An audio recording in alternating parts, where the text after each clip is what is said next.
Picture a brilliant boy who looked at the world and decided it was rotten. Not in a tantrum, not in a fit of teenage rage. Quietly, the way you notice a crack in a wall, and then can't stop seeing it. He was the best at everything. The top of his class, top of the country, the kind of mind that solves the problem before the teacher finishes writing it. And he was bored in a way that has no cure. Because when you can see everything that clearly, you also see how much of it is broken. People hurting people and walking away clean. Killers smiling on the evening news. And then one day a notebook falls out of the sky and tells him he can fix all of it. Just write the name. That's where the story really begins. Not with the murders, with the choice. A good boy who wanted a better world, holding a weapon that asks for nothing but his soul. Saying yes before he understands what he just agreed to. His name is Light Yagami. Remember that name, because by the end, you'll watch the entire world forget it on purpose. Let's start with who he is before any of it. Light is 18, the son of a police officer, raised on the idea that the law is supposed to mean something.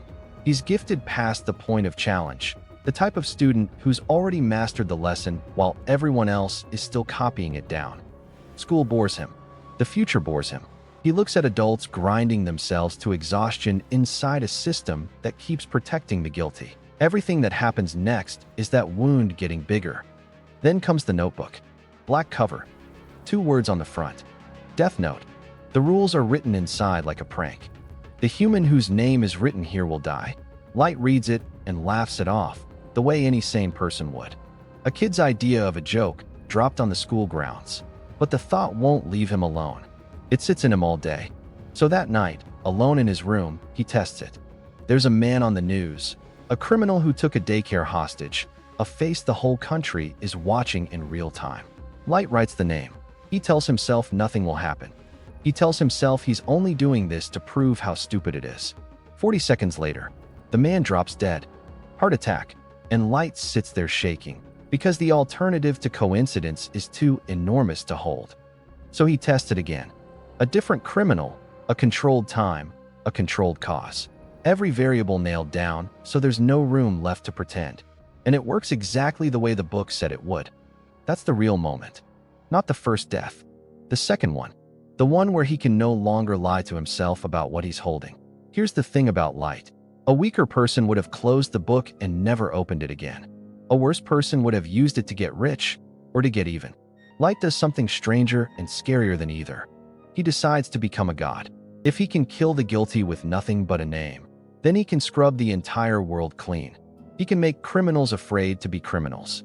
He can build a perfect world and sit at the silent center of it, as the judge who made it possible. He even names the world he's going to build and names himself the god of it.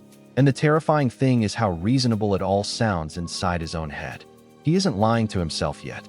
He looks in the mirror and sees the hero of the story, the one person good enough to be trusted with this. And then the notebook's true owner finally shows up to watch. Ryuk is a Shinigami, a god of death. Tall, gangly, grinning, with eyes like 2 yellow lamps and a body that never quite stands up straight. He's the one who dropped the notebook into the human world. And his reason is the most honest thing in the entire story. He was bored. That's it. That's the whole motive. Ryuk isn't a devil whispering light toward evil. He doesn't care whether light turns out good or bad. He's a spectator who found the most interesting show in centuries, and he pulls up a seat to enjoy every second of it. He'll answer Light's questions truthfully, eat apples, and offer nothing else. No guidance. No warnings he isn't asked for. No mercy at the end. Just the steady, patient presence of something that is always watching. And on that very first night, Ryuk tells Light exactly how this is going to go. The moment you picked up this notebook, you stop being able to know real peace. And when it all ends, the one who writes your name will be me. Light hears every word. He just can't imagine it applies to him. The killings begin in earnest, and the world feels them long before it understands them. Criminals start dropping dead of heart attacks. Dozens, then hundreds. All guilty, all publicized, all gone in a pattern far too clean to be chance. And slowly, the public starts to cheer. Because that's the truth the story refuses to soften for you. A lot of people like what Kira is doing. Crime falls off a cliff. The guilty are suddenly afraid. Whole corners of the world start treating this invisible killer as a savior, praying to him, thanking him. They even give him the name he'll be known by forever, Kira. And every time the world praises him, the ground under Light's certainty gets a little more solid. He isn't a murderer, he tells himself. He's the answer to a prayer the whole world has been whispering for years. And applause is a very dangerous thing to give a boy who already thinks he's right. But power that loud cannot stay hidden for long. The deaths are too consistent, too targeted, too obviously the work of a single will deciding who deserves to live. Interpol panics. The police of the world are useless against something they can't even explain, let alone catch. So they do the only thing left. They call the one person on Earth who solves the cases nobody else can touch. They call L. And you don't even get to see his face. That's the genius of how he arrives. L answers Kira by walking straight into a trap on purpose on live television. A man appears on screen, calls himself L, condemns Kira as a coward and a murderer, and dares him to strike. Light, furious that anyone would insult him to his face, writes the name and the face he's being shown. And the man on screen clutches his chest and dies, right there, broadcast to the world. For one single second, Light has won. Then the screen flickers back to life. That man wasn't L. He was a condemned prisoner, broadcast only to one region of Japan, a test run aired to a single slice of the country. And L just learned two enormous things. Kira is real. And Kira is somewhere in that one region, close enough to have seen a local broadcast and killed on cue. With one move, L turned Light's pride into the first loose thread of his undoing. Then the voice comes back, flat and certain. I am L. And if you can do it, Kira, then try to kill me. Light, who has never lost at anything in his life, leans toward that screen and makes it personal. He's going to find this man. He's going to win. Whatever it takes. And just like that, the real story walks in the door. Not a killer against the faceless world. A killer against the single mind on the planet sharp enough to see him clearly. Two geniuses, each certain that he is the just one, each willing to burn down everything in reach to win. And neither of them understands yet that this is a game with only one exit. It ends when one of them is dead. To understand why this is a tragedy and not just a clever thriller, you have to understand L. Because he is the only person in the whole story who is truly Light's equal. And, if things had gone even slightly differently, the only one who might have saved him. L is the world's greatest detective, a name that has cracked the cases no one else could touch, and never once shown his face to do it. And he is nothing like you'd picture. He crouches in chairs instead of sitting in them. He eats nothing but sugar, sweets stacked in impossible little towers. He speaks in a flat, exhausted monotone and stares out through wide dark eyes ringed with sleeplessness. He looks like someone who forgot, a long time ago, how to be an ordinary person. But behind those tired eyes is a mind that matches Light move for move. And underneath that, something Light has too. A moral certainty that doesn't bend for anyone. Because here's the part that makes it hurt. L believes Kira is evil. Not complicated. Not misunderstood. Evil. A mass murderer who has to be stopped before he turns the whole world into his courtroom. And L is right. That's the trap the story builds for you. Light is also, inside his own head, completely right. Two brilliant people who cannot both be correct, and neither one of them will ever bend an inch. Watching them is like watching two trains chosen for each other, accelerating toward the same point of track.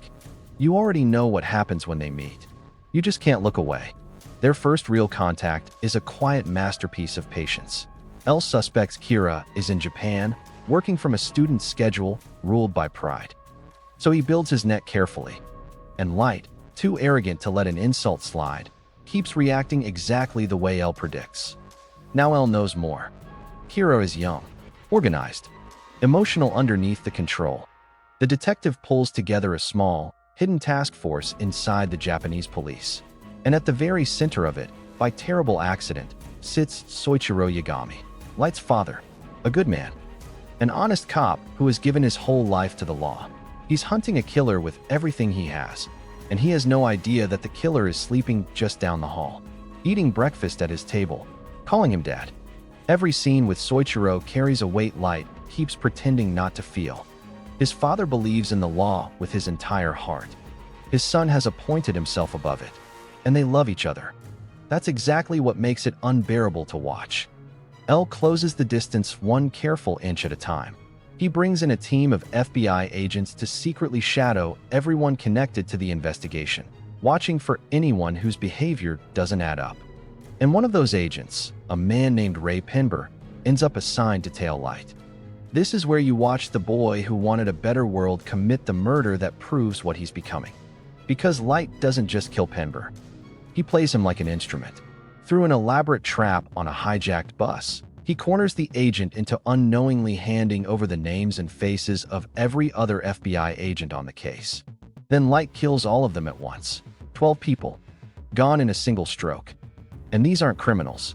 They're investigators, doing dangerous, honest work to protect the public. Light tells himself they were obstacles between the world and its salvation. But something has shifted, and if you're paying attention, you can feel the floor tilt. The line he swore he would never cross is already somewhere behind him, and he isn't even looking back to find it. Then comes Naomi Misora, and this is the scene that should sit in your chest long after the rest fades. Naomi was Raye Penber's fiancée.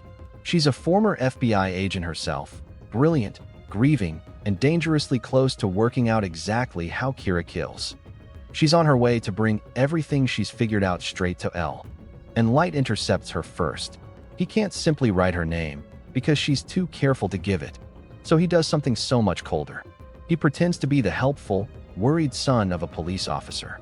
He earns her trust with kindness and patience. He walks beside her, calms her grief, gets her talking. And the entire time he's working her like a lock, turning her, drawing out the one piece he needs. Her real name.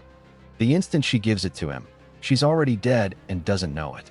She walks away and is never seen again. No body, no answers, nothing for the people who loved her. Just a good, smart, grieving woman erased from the world because she got too close to the truth. And Light feels nothing but relief. That absence, that total lack of feeling where horror should be, is the loudest sound in the entire series.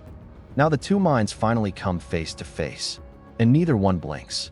Through sheer relentless deduction, L narrows his list of suspects until it points at the Yagami household, and then at Light himself. But suspecting and proving are two different countries, and L knows it better than anyone. So he does the boldest thing imaginable. He introduces himself to Light in person on a university campus and tells him directly, "I am L." He wants to watch Light's face in that exact second. He wants to stand next to his prime suspect and feel the truth in the air between them. And Light, who has ice water running where his nerves should be, doesn't so much as twitch. He smiles. He offers his hand. He offers his help catching Kira. From this moment on, the two of them are chained together, circling, testing, each one certain the other is lying, and neither able to prove it. What grows between them is one of the strangest relationships in any story ever told. They play tennis, and it's never really about tennis. They talk philosophy and justice, and what a perfect world would even mean. They sit across tables and say warm, friendly things with knives hidden behind every word. They would destroy each other in a heartbeat. And yet, underneath all of it, they're also the only company either of them has ever found who can actually keep up. Two impossibly lonely young men who finally met their match, on the worst possible terms. The hero and the villain are best suited to be each other's only friend, and the story demands that one of them kill the other. And then, right as their duel reaches a kind of terrible balance, the rules change. Because Light isn't the only one holding a notebook anymore. A second Kira appears. The new killings feel different, sloppier, more emotional, broadcasting messages straight to the original Kira, like a devoted fan trying to reach an idol. And this second killer can do something Light can't. She can kill with only a face, no name needed at all. More than anything, she wants to find the real Kira and serve him. Her name is Misa Amane, a famous young model and actress, bright and adored on the surface, carrying a grief underneath as deep as Light's pride. Kira once killed the man who murdered her parents, and from that day forward, Misa worshipped him. She made a bargain with her own Shinigami, trading away half her remaining life for the power of the eyes. Eyes that let her see any person's true name and lifespan, just by looking at their face. And when she finally finds Light, she offers him everything. Total, unconditional, terrifying devotion. Light doesn't love her back. Let's be honest about that, because the story is. He sees Misa the way he's learned to see everything now, as a tool. Her eyes are useful. Her devotion is useful.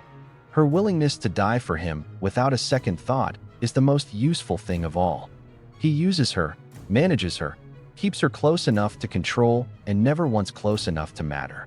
It's the one relationship that might have softened Light, that might have reminded him he was still a person. Instead, it just shows you how hollow he's already become. He can be loved as completely as a person can be loved, and feel almost nothing flow back the other way. But Misa is reckless in a way Light never is, and her recklessness nearly ends everything. L catches her. He pieces together that she's the second Kira, detains her, and suddenly Light is one interrogation away from total exposure. So Light makes a move that tells you, more than anything else, just how far he's willing to go. He gives up the notebook. He has Ryuk help him arrange it, surrenders ownership of the Death Note, and in doing so erases his own memories of ever being Kira. Not pretending. Genuinely. He forgets. He becomes, truly, an innocent man. And he does this knowing that an innocent Light is the most perfect alibi imaginable. The killings will continue out in the world while he sits locked up and watched, clearing him completely. And when the timing is finally right, he'll touch the notebook again and remember every piece of who he is. It's a plan so cold it loops all the way back around to brilliant. He bets his own identity, his own self, on a long game, and he walks into confinement with a clear conscience he engineered on purpose. What follows is the strangest stretch of the entire story, and quietly the most revealing. Light, his memories gone, is locked in a cell, watched every second of every day. And he's innocent. Truly, completely innocent. He insists he can't be Kira, because as far as he knows, it's simply the truth. L watches him crack under the pressure, watches him fall apart into a frightened, ordinary young man. And even L starts to doubt himself. Because out in the world, the killings keep happening while Light sits in a box he can't leave. For a while, you almost forget what Light really is. You catch a glimpse of who he might have been if that notebook had never fallen at his feet. A good son, a sharp, decent kid with a bright future. And that's where the tragedy sharpens to a point. The monster and the boy are the exact same person. The only thing standing between them is a black notebook and the memory of having held it. The killings outside are now being carried out by someone else, holding Light's surrendered notebook. A businessman named Higuchi, one of a group of executives at the Yotsuba Corporation who've worked out how to use Kira's power for profit. They murder rivals, clear obstacles, move markets, and bury enemies, all with the notebook Light deliberately kept in play. It's Kira reduced to its ugliest, smallest possible form, murder as a quarterly strategy. And it hands the task force something they've never had before, a Kira who is careless and sloppy. L and the team, with Light and Misa temporarily cleared and working alongside them, corner Higuchi in a tense night chase and capture him alive. And the second that notebook changes hands, the second Light's fingers brush against it again, every memory comes flooding back at once. In a single instant, the frightened, innocent boy is gone, and Kira is standing in his place, smiling on the inside, fully himself again. And the task force that spent months trusting him doesn't have the faintest idea. He played all of them, including the ones who trusted him most. And now we reach the death that breaks the whole story clean in half. Because once Light has the notebook back, L is the only thing left standing between him and total, permanent victory. And L is close. Closer than anyone has ever been or ever will be. He's nearly certain Light is Kira again. The pattern is too perfect. The timing too convenient. The coincidences have piled up past the point of belief. But L is out of moves. He doesn't have proof. He's running out of time. And somewhere deep down he may already understand how this ends. There's a scene on a rooftop in the rain. L talks about loneliness. About the particular ache of being the only person who can see the truth and being hated for it. And for a few quiet moments, the two of them aren't a hero and a villain at all. They're just two exhausted young men who found each other far too late, on opposite sides of a line neither can cross back over. L kneels and dries Light's feet, a gesture heavy with more meaning than either says out loud. Two rivals who became the closest thing to a friend the other ever had. And then they go back inside, and Light kills him. It happens through Misa's Shinigami, a god of death named Rem, who loves Misa the same helpless, total way that Misa loves Light. Light engineers the whole thing so carefully that the only way left to protect Misa from execution is for Rem to kill Elle herself. And Rem knows what that costs. A Shinigami who kills to extend a human's life dies in the very act of doing it. Light planned that too. He sacrifices everyone at once. Remington, the truth, even the one man on Earth who was ever his equal. And he wins. Elle's wide eyes go wider. He starts to fall. And in his last second of life, he looks at Light, and you understand completely. He knows. He always knew. He just couldn't prove it in time. Light catches him as he drops, holds his face almost gently, and in the instant the others can't see, he smiles. The detective who never lost a single case loses the only one that ever mattered. To the friend who was the answer the whole time. That's the corruption complete. The boy who wanted to build a just world has just murdered justice itself, in human form, and felt nothing but triumph doing it. There's no pretending anymore, not for him and not for you. Elle is dead, and with him dies the last person on Earth who could have stopped Light while stopping him still meant something. The world keeps cheering for Kira. The task force keeps hunting a ghost they can't name. And Light Yagami stands alone in an empty building, finally, totally, the god he always swore he'd become. Here's the part that should put a chill straight through you. He's happy. For one bright, terrible stretch, Light gets everything he ever wanted. And the price of it is the very last piece of himself he never even noticed he still had. But a throne built on the body of the only person who ever truly saw you is a quiet kind of prison. Light doesn't feel it yet. He's too busy winning to notice the chair across the table is empty now, and that nothing is ever going to fill it again. Out there, in a place he's never heard of, two children are growing up in the shadow of the man he just killed. They were made for one purpose, and they're coming, slowly, patiently. The detective Light buried in the rain.